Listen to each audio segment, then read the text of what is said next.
শুধু মানুষ হতভাগা একটা প্রাণী যে আল্লাহর জমিনে থেকে আল্লাহর খেয়ে, আল্লাহর পরে, আল্লাহর বাতাস থেকে শ্বাস নিয়ে, আল্লাহর দেওয়া পানি পান করে, আল্লাহ পাকের দেওয়া অর্থ সম্পদ রিজিক স্ত্রী সন্তান সব ভোগ করে আল্লাহরই জমিনে আল্লাহ বিরোধী আইন চালু করে দিয়েছে। এই মানুষই একটা হতভাগা প্রাণী। মন খারাপ করেন না, আমার কথা রাগ করেন না, এগুলো বাস্তব। আর আমার দিকে তেড়ে এসে কোনো লাভ নাই, কারণ এটা হচ্ছে অকাট্য সত্য কথা যে আমরা আল্লাহ পাকের জমিনে আল্লাহর খেলাফতে দায়িত্ব পালন করছি না। আমরা আল্লাহ পাকের জমিনে আল্লাহর নিয়ামতগুলো ভোগ করে আল্লাহ বিরোধী অপশক্তির স্বার্থ রক্ষা করছে। না হলে বাংলাদেশের মতো জায়গায় কেউ ট্রান্সজেন্ডার চালু করতে পারে? একটা 90% মুসলিমের দেশে কেউ সুদভিত্তিক ব্যাংকিং সিস্টেম চালু করতে পারে, মদের বার চালু করতে পারে, জেনার লাইসেন্স দিতে পারে, পতিতালয় লাইসেন্স প্রাপ্ত হয়,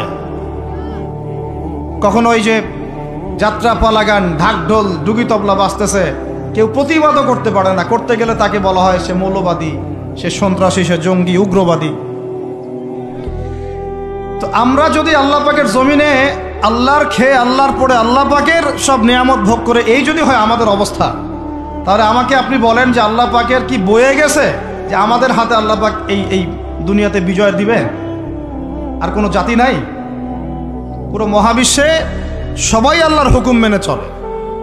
সূরা বনী ইসরাঈল পড়েন, এমন কোন সৃষ্টি নাই আল্লাহ পাকের যে আল্লাহর তাসবিহ পাঠ করে না।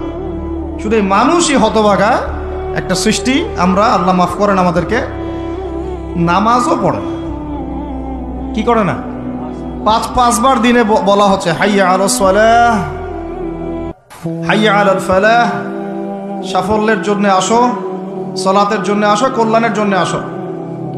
কানে ঢুকে না, যায় না নামাজ পড়তে। কোরআন, ওই যে বললাম, বাসায়, সবার বাসায় কোরআন আছে। এমন কোন ব্যক্তি আছেন আপনারা যে আপনাদের বাসায় কোরআন নাই? প্রত্যেকের বাসায় আছে। এমনকি আপনার ফোনের মধ্যে অ্যাপসে আছে, খুলে দেখার সময় নাই। সময় কোথায়? মানে এত ব্যস্ত, সকাল থেকে রাত পর্যন্ত এতই ব্যস্ত মানুষ হতভাগা, কোরআন খুলে দেখার সময় নাই।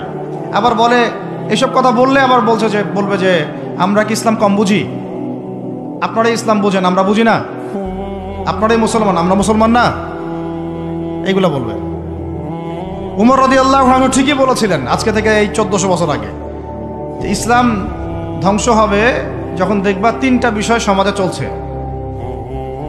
এক, দল্লাতুল আলেম, আলেমরা যখন পথভ্রষ্ট হয়ে যাবে তখন সমাজে ইসলাম ধ্বংস হয়ে যাবে। দুই, ওয়াল আইম্মাতুল মুদিল্লিন, যখন আসবে এমন কিছু শাসক যারা পথভ্রষ্ট, মুদিল্লিন, তখন সমাজ ইসলাম ধ্বংস হবে। আর ওয়াল মুনাফিকিন ফি জিদারি কিতাবিল্লাহ, যে মুনাফিকরা যখন আল্লাহর কিতাব নিয়ে বাকবিতণ্ডা করবে, মুনাফিকরাই বাকবিতণ্ডা করবে যে আমরাই বেশি বুঝি ইসলাম, তোমরা বুঝো না। আর বাংলাদেশে এই টকশোয়ের সংস্কৃতি চালু না হলে আমরা এটা বুঝতে পারতাম না যে আসলে এই হাদিসটা সত্য। মাথার উপর দিয়ে যায় কথা কিছু না, পরে লেকচার রিপিট শুনে নিন। মূল জায়গায় আসি। কোরআন ঘরে আসে, আমরা তেলাওয়াত করি না। নামাজের আজান কানে আসে, নামাজে যাই না। শেষ রাত্রে আল্লাহ পাক প্রথম আসমানে নেমে আসেন। কিভাবে নেমে আসেন আমরা জানি না, ওইটার কাইফিয়াত ব্যাখ্যা করার আমাদের দরকারও নাই। আল্লাহ পাক বলেছেন, বাস ঈমান রাখি। এবং আল্লাহ পাক আহ্বান করতে থাকেন, কে আছো আমার কাছে কিছু চাইবা, আমি তোমাকে দিব। সুবহানাল্লাহ। কে আছো আমাকে ডাকবা, আমি তোমার ডাকে সাড়া দিব। কে আছো আমার কাছে ক্ষমা চাইবা, আমি ক্ষমা করে দিব। এইভাবে ফজর পর্যন্ত আল্লাহ পাক আহ্বান করতে থাকেন। আমরা ওই সময় টেসবুক চালাই, রিল্যাক্সে ঘুম দিই। তাহলে নামাজের আজান কানে যায়, নামাজ পড়ি না, কোরআন বাসায় আছে, তেলাওয়াত করি না, খুলেও দেখি না, 40 কুলখানি বাদ দিয়ে। আর শেষ রাত্রে আল্লাহ পাক আহ্বান করতে থাকেন, আমি উঠে ওযু করে 2টা রাকাত নামাজ পড়ে একটু দোয়া করব, সেটা পারি না। এই আমি আবার যখন দিনের বেলায় এলেম শিখতে যাই, এমন জায়গায় এলেম শিখতে যাই যেখানে নারী পুরুষ একাকার অবস্থা, ফ্রি মিক্সিং। আমি এমন এলেম শিখতে চাই যে এলেমটা আমাকে 20 বছরে 20টা সূরাও শিখায় না, 20টা হাদিস আপনার মুখস্থ নাই। আমি চ্যালেঞ্জ করতেছি আপনাকে, 20টা হাদিস আপনি দাঁড়ায় বলেন, ছোট ছোট হাদিস খালি। যেমন عن أمير المؤمنين عمر بن الخطاب رضي الله عنه قال قال رسول الله صلى الله عليه وسلم إنما الأعمال بالنيات وإنما لكل امرئ ما نوى فمن كانت هجرته إلى الله ورسوله فهجرته إلى الله ورسوله ومن كانت هجرته إلى الدنيا يصيبها أو امرأة يتزوجها فهجرته إلى ما هاجر إليه এরকম ছোট্ট ছোট্ট আপনি আমাকে 20টা হাদিস শুনান যারা 20 বছর পড়াশোনা করেছেন জেনারেল লাইনে, দাঁড়ান দেখি কার সাহস আছে। এই হচ্ছে আপনাদের শিক্ষার অবস্থা। তারপরে আপনি আবার যখন চাকরি ক্ষেত্রে যান, ঘুষ ছাড়া আপনার চাকরি হচ্ছে না। এই হলো অর্থনৈতিক জীবনের অবস্থা। আবার চাকরি, ব্যবসা, বাণিজ্য যাই করছেন, এর মধ্যে ম্যান্ডেটরি মাস্ট বি সুদ আছে। কি আছে? এই মাপে কম দেওয়া তো আছেই, অন্যের সম্পদ আত্মসাৎ তো আছেই, পণ্যে ভেজাল দেওয়া তো আছেই, তারপরে সিন্ডিকেট তো আছেই, যেটার দাম এখন এই রজবের কয় তারিখ? রজবের 14-15 হবে না? তো এই রজবের 14-15-তে যে পণ্যের দাম 200 টাকা, 1.5 মাস পরেই সেই পণ্যের দাম হবে 400 টাকা। এই হলো অর্থনৈতিক জীবনের অবস্থা। আর সুদের সাথে সম্পৃক্ত না হলেও তো আমাদের ঘুম হচ্ছে না। বাংলাদেশের 64,000 গ্রাম বাংলা বলি না আমরা, 64,000 গ্রাম বাংলায় একাধিক সুদী এনজিও আছে। সবাই সুদী কারবার করতেছে। আমাদের মা বোনরা ওখানে সমিতিতে নাম লেখাচ্ছে, আমরাও নাম লিখাইছি অনেকে। কিস্তি শোধ করতে হচ্ছে, জমি বন্ধক রাখো, বাছুর বন্ধক রাখো, গরু বন্ধক রাখো। শেষমেশ ধনীরা ধনী হচ্ছে, গরিবরা গরিব হচ্ছে। কারণ আল্লাহ পাক এই কিতাবের মধ্যেই বলেছেন, সূরা বাকারার শেষের দিকে আছে যে ইয়া আইয়ুহাল্লাযীনা আমানু, হে মুমিনগণ, ইত্তাকুল্লাহ, আল্লাহকে ভয় করো, ওয়া যারু মা বাকিয়া মিনার রিবা, সুদ ছেড়ে দাও, ইন কুনতুম মুমিনিন, যদি মুমিন হয়ে থাকো, ওয়া ইল্লাম তাফআলু, সুদ যদি না ছাড়ো, ফাআযানু বিহারবিন মিনাল্লাহি ওয়া রাসূলিহি, আল্লাহ এবং তার রাসূলের সাথে যুদ্ধের ঘোষণা শুনে রাখো। আয়াত বুঝলেন? আয়াতটা কি বুঝলেন? আল্লাহ পাক বলছেন যারা সুদ খায় বা সুদ না ছাড়ে, এরা আল্লাহ এবং তার রাসূল মুহাম্মদ সাল্লাল্লাহু আলাইহি ওয়াসাল্লামের বিরুদ্ধে অস্ত্র নিয়ে দাঁড়ায় আছে।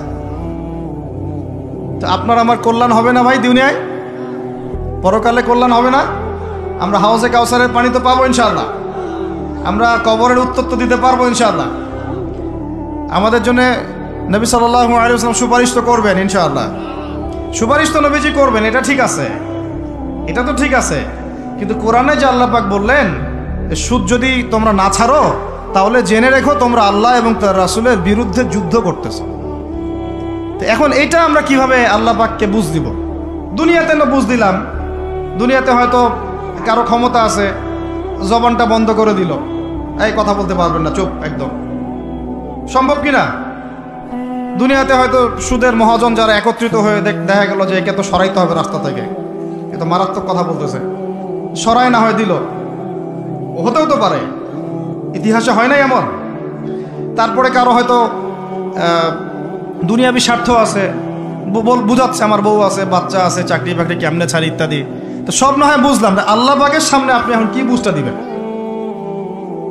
রাসূলের সামনে দাঁড়ায় কি বুঝটা দিবেন? দিতে হবে কি না জবাবটা? আজ হোক আর কাল হোক দিতে হবে কি না? পরকালে যেতে হবে তো নাকি?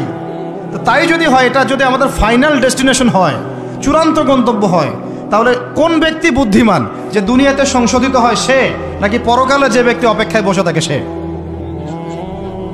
এখন এই সংশোধনের দিকে যদি আমরা দাওয়াত দিই, আমরা কি মৌলবাদী হয়ে যাব? সমাজের শত্রু হয়ে যাব? দেশ ও জাতির শত্রু হয়ে যাব? সুদী কারবার ছাড়া অর্থনৈতিক বিষয় কি চালানো সম্ভব না? হ্যাঁ, যখন এই সুদী ব্যাংকিং সিস্টেম ওয়ার্ল্ড ব্যাংকেরটা তো 1995-এর দিকে আসছে। তারও আগে ছিল ওই যে ব্রিটেনের দি ব্যাংক অফ ব্রিটেন, যেটা প্রথমে ছিল, প্রথমের দিকে আর কি। ও সারা বিশ্বকে শাসন করতে এক সময়। তার আগে করেছে জার্মানি, তারপরেও আসছে ও। এই পশ্চিমাদের দৌরত্ব ফরাসি বিপ্লবের পরে। তো ওয়ার্ল্ড ব্যাংক আসছে 1995-এর দিকে, 45-এর পরে।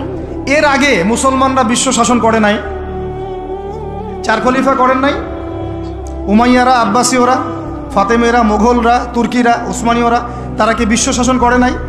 তো তখন কি সুদ দিয়ে পুরো বিশ্বের অর্থনীতি পরিচালিত হয়েছে? বিকল্প কোনো ব্যবস্থা কি কোরআন এবং হাদিসে নাই? তো যদি সেটা থাকে আর আমরা যদি এটাকে পাশ কাটায় যাই, গিয়ে পশ্চিমাদের এই অর্থনীতি যদি আমরা গ্রহণ করি, সেভাবে জীবনযাপন করতে থাকি, তো আল্লাহর সামনে কি ভাই আমাদেরকে দাঁড়াতে হবে না? আল্লাহ পাক আমাদের সবাইকে যেন কথাগুলো মন দিয়ে বোঝার তৌফিক দান করে। এখন যদি পুরো সিস্টেমটা আমরা চেঞ্জ করতে না পারি, ওই ক্ষমতা আমাদের নাই মনে করেন, ব্যক্তি জীবন থেকে সুদ দূর করা যাবে না? আমাকে কি রাষ্ট্র প্রশাসন একদম সুদ না খাইলে অ্যারেস্ট করে নিয়ে যাবে? আমি যদি বলি আমি সুদ খাবো না, সুদভিত্তিক ব্যাংকিং সিস্টেমে আমি ডিলিংস করব না, অ্যাকাউন্ট থাকতে পারে আপনার, কিন্তু আপনি ডিলিংস করতেছেন না, ঠিক আছে? সুদের টাকা যদি আসেও ওটা আপনি ছেড়ে দিচ্ছেন, নিচ্ছেন না, এবং সুদি এনজিও কারবার এগুলোর সাথে আপনি যুক্ত হচ্ছেন না, তো আপনাকে কি অ্যারেস্ট করে নিয়ে যাওয়া হবে জেলখানায়? কেন খাচ্ছিস না বলেন, নিয়ে যাওয়া হবে? এখনো ওই রকম দুঃসাহস দেখানোর মতো লোক বাংলাদেশে আসে নাই যে আপনি সুদ না খাইলে আপনাকে জোর করে ধরে নিয়ে যাবে। আচ্ছা, এরকম কেউ কখনো করবে না তারা এই কাজটা, ইনশাআল্লাহ। আর যদি করে তাহলে তো আল্লাহর গজব নেমে আসবে। তো এখন তাহলে সুদ খাচ্ছে কে? আপনি আমি নিজেই। কে খাচ্ছে তাহলে? আমরা নিজেরাই খাচ্ছি। হয় আমি খাচ্ছি, না হলে আপনি খাচ্ছেন, না হলে আপনার স্ত্রী খাচ্ছে, না হলে আপনার বাবা খাচ্ছে। অতএব সুদের মধ্য দিয়ে আমরা আল্লাহ এবং তার রাসূলের সাথে সরাসরি যুদ্ধ করতেছি। বদরের যুদ্ধে কি আবু জাহেলরা পরাজিত হয় নাই? উহুদের যুদ্ধে, খন্দকের যুদ্ধে, মুতা, ইয়ারমুকে, এই শতাব্দীর পর শতাব্দী আল্লাহ এবং তার রাসূলের বিরুদ্ধে যারা দাঁড়াইছে তারা কি কখনো টিকতে পারছে? আজকে পশ্চিমারা সারা বিশ্বকে এভাবে সুদখোর বানিয়ে দিয়েছে, আর প্রত্যেকটা মুসলিম কান্ট্রি এর খপ্পরে পড়ে গেছে, বের হতে পারতেছে না। বের হওয়ার জন্য শুধু একটা জিনিস দরকার, একটা জিনিস, সেটা হচ্ছে আল্লাহ এবং তার রাসূলের প্রতি পরিপূর্ণ বিশ্বাস, ঈমান। এইটা আমাদের অর্জন হয় নাই, এটাই সত্য কথা। অর্জন যদি হতো তাহলে আমরা বিকল্প চিন্তা করতে পারতাম। যদি আফগানিস্তান আগামী 10 বছর এভাবেই অর্থনীতি চালাতে পারে, এখন তাদের যে অবস্থা, আগামী 10 বছর যদি আর নতুন করে যুদ্ধ বিগ্রহ না হয় এবং তারা যদি এভাবেই আরো 10 বছর তাদের ডাবল কারেন্সির অর্থনীতি চালাতে পারে, সুদহীন, জাকাত ভিত্তিক, ইসলামিক, আমাদের বিশ্বাস আগামী 10 বছরে দেখবেন তারা মার্কিন ডলারের উপরে আধিপত্য বিস্তার করেছে, ইনশাআল্লাহ। ইনশাআল্লাহ। আমি ইকোনমিক্স নিয়ে পড়াশোনা করেছি ভাই, এমনি এমনি কথা বলতেছি না। অনলাইনে যারা আপনাদেরকে এইসব তালগোল মার্কা কথাবার্তা বুঝায়, যে কাগজের টাকা নিয়ে উল্টাপাল্টা কথা বলছে, ইলেকট্রনিক মানি নিয়ে উল্টাপাল্টা কথা বলতেছে, বিটকয়েন, ক্রিপ্টোকারেন্সি নিয়ে কথা বলতেছে উল্টাপাল্টা, ভাই এগুলো আমরা জেনে বুঝে কথা বলতেছি, জেনে বুঝে পড়াশোনা করে। এগুলোর উপর আমরা থিসিস করেছি ইউনিভার্সিটিতে, এগুলোর উপরেই। এমনি এমনি কথা বলতেছি না যে পেপার মানি আপনার পকেটে, আমার পকেটে যেটা আছে আপনার পকেটেও সেটাই আছে, এর ভিতরেও সুদ আছে। ইলেকট্রনিক মানি যেগুলো আমরা ইউজ করতেছি এগুলোর ভিতরেও সুদ আছে, অল্প হোক আর বেশি হোক। এর সামনে আসবে বিটকয়েন, ওইটার মধ্যে সুদের ভিতর উপর সুদ, তার উপর আসতেছে একটা সিস্টেম যেটা অলরেডি কয়েকটা কান্ট্রিতে অ্যাপ্লাই হয়ে গেছে, চায়নায়, উত্তর কোরিয়া, দক্ষিণ কোরিয়া ইত্যাদি কান্ট্রিতে। এটা হলো ক্যাশলেস সোসাইটি, মানে কোনো ক্যাশই থাকবে না সোসাইটির মধ্যে, ডিজিট থাকবে, খালি ডিজিট।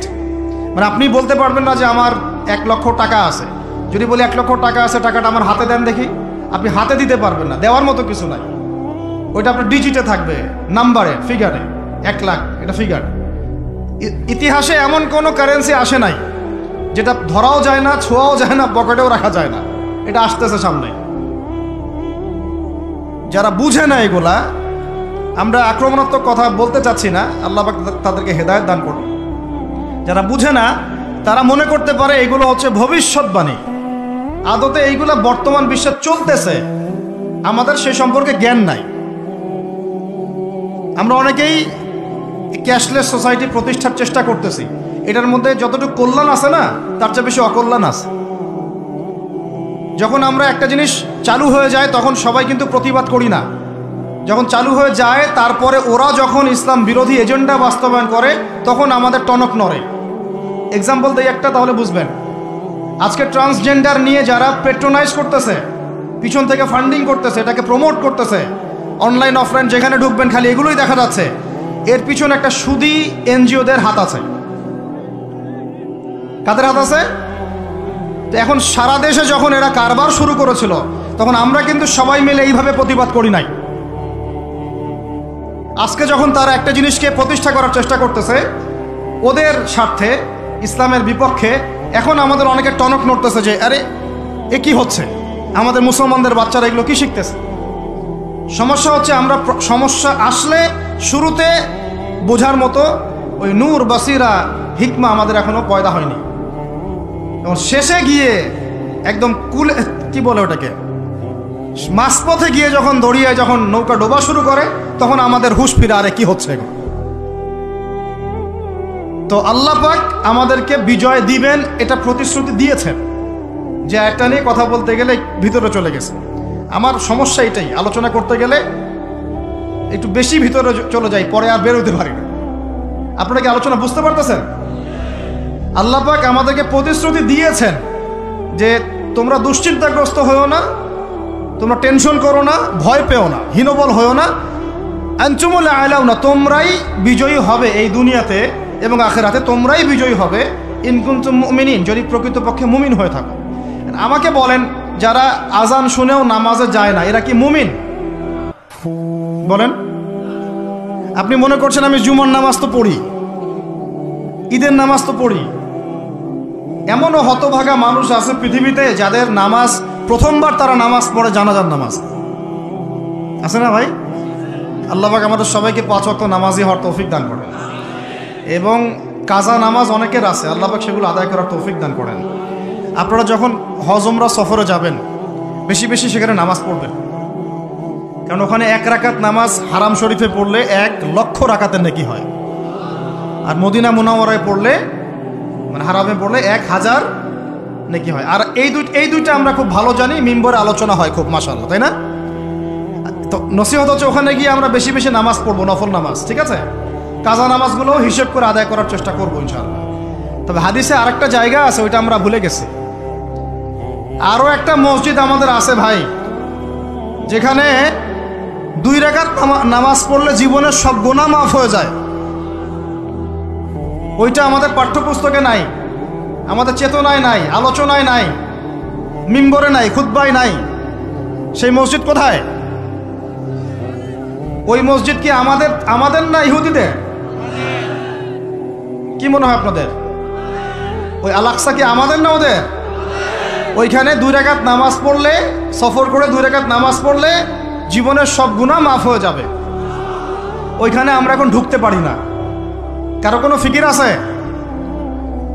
ইয়াংদেরকে বলতেছি ভাই, লেকচারগুলো আমাদের বেশিরভাগই ইয়াংদের জন্য। যে এই যে সেলফি, এই শোডাউন, একজন বক্তাকে আপনি দেখতে চান, ইসলামী সেলিব্রিটিজম, এগুলো যে চালু করেছি আমরা, এইগুলো দিয়ে দিন আল্লাহর জমিনে কায়েম হবে না। এগুলো ভালোবাসা মহব্বতের নিদর্শন না। সত্যি সত্যি যদি আমাদেরকে আপনারা মহব্বত করে থাকেন, এমনভাবে নিজেকে গড়েন যাতে বাইতুল মুকাদ্দাস জয় করতে পারেন। ওই দিন বুঝবো যে আপনারা আমাদেরকে মহব্বত করেন, আমাদের কথা শুনেন, মানেন, বুঝেন।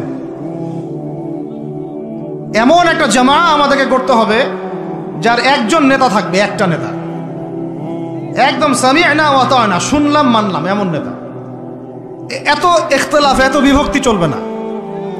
মানে বিভক্তি, ইখতিলাফ থাকতে পারে মাসলা মাসাইলের ব্যাপারে, ফিকহি ব্যাপারে, কিন্তু এই এত দলীয় বিভক্তি থাকা যাবে না। এক টেবিলে আলেমদেরকে বসতেই হবে। আলেমরা যদি এক টেবিলে না বসে ঐক্যের দৃষ্টান্ত স্থাপন না করতে পারে, জনগণ ঐক্যবদ্ধ হতে পারবে না। বাংলাদেশের সবচেয়ে বেশি দরকার এখন ওলামায়ে কেরামের ঐক্য। আমরা যারা ছোটরা আছি, আমাদের মূল কাজ এখন এইটাই, আমরা এটাই ফিকির করি কিভাবে আলেমদেরকে একটা জায়গায় বসানো যায়। আলেমরা যদি ঐক্যবদ্ধ হতে পারেন, জনগণ একদিকে ফোকাস করে চলতে পারবে ইনশাআল্লাহ। এবং তাদের মধ্যে যদি একজন আমির নিযুক্ত করা হয় এবং তার কথা যদি আমরা সূরাভিত্তিক মেনে চলি, ইনশাআল্লাহ বাংলাদেশ কেন, পুরা বিশ্বে দিন কায়েম করা সম্ভব। আমরা এই দিক থেকে আমরা মোটামুটি 20-30 বছর পিছায় আছি এখনো। বুঝতে পারছেন না আমার কথা? এই দিক থেকে দেখেন, আল্লাহর নবী সাল্লাল্লাহু আলাইহি